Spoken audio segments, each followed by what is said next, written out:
शिलचर की पूर्त विभाग के कार्यालय में श्रद्धा व मर्यादा के साथ विभागीय एग्जीक्यूटिव इंजीनियर अनिरुद्ध नाग ने तिरंगा फहराकर राष्ट्रीय गीत गाते हुए ध्वजा को सलामी प्रदान किया। इस दिन के कार्यक्रम में पूर्त विभाग के सभी स्तर के कर्मचारी उत्साह के साथ भाग लिए।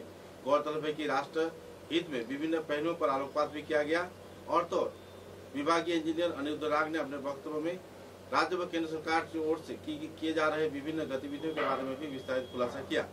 सूत्रों के अनुसार इस बार राष्ट्रीय स्तर पर उन्हें सम्मानित किए जाने पर पूर्त विभाग के कर्मचारियों के बीच काफी उत्साह व खुशी की माहौल भी देखने को मिल रही है।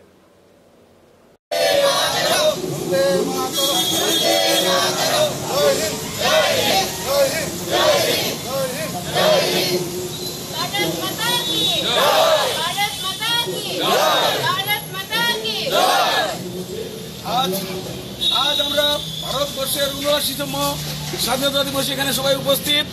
আজকের এই পবিত্র দিনে এখানে যারা উপস্থিত আছেন সবাইকে আজ আমি পূর্ত শিলচর উদারবন ডিভিশন থেকে আমার আন্তরিক শুভেচ্ছা ও অভিনন্দন জানাই।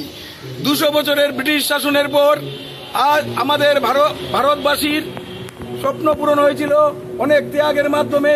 যে স্বাধীনতা সংগ্রামীরা ওদের জীবন ত্যাগ করে আত্মবলিদান দিয়ে আমাদের স্বাধীনতা এনে দিয়েছিলেন, আজ তার জন্য আমরা স্বাধীন ভারতের নাগরিক হয়েছি।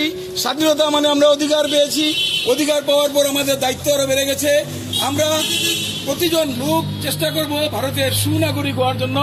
আর আমাদের ভারতবর্ষকে স্বাধীনতা সংগ্রামীরা যারা অনেক স্বপ্ন নিয়ে স্বাধীন করেছিলেন, অনেক ত্যাগ করে স্বাধীন করেছিলেন, ওদের স্বপ্ন যাতে সার্থক করতে পারি আমরা। আর আজ এই পবিত্র দিনে এই আমাদের স্বাধীনতা সংগ্রামে যারা বীর সেনানী, যারা স্বাধীনতা সংগ্রামী আত্মবলিদান দিয়েছিলেন, ওদেরকে আমি আমার অন্তরস্থল থেকে প্রণাম জানাই।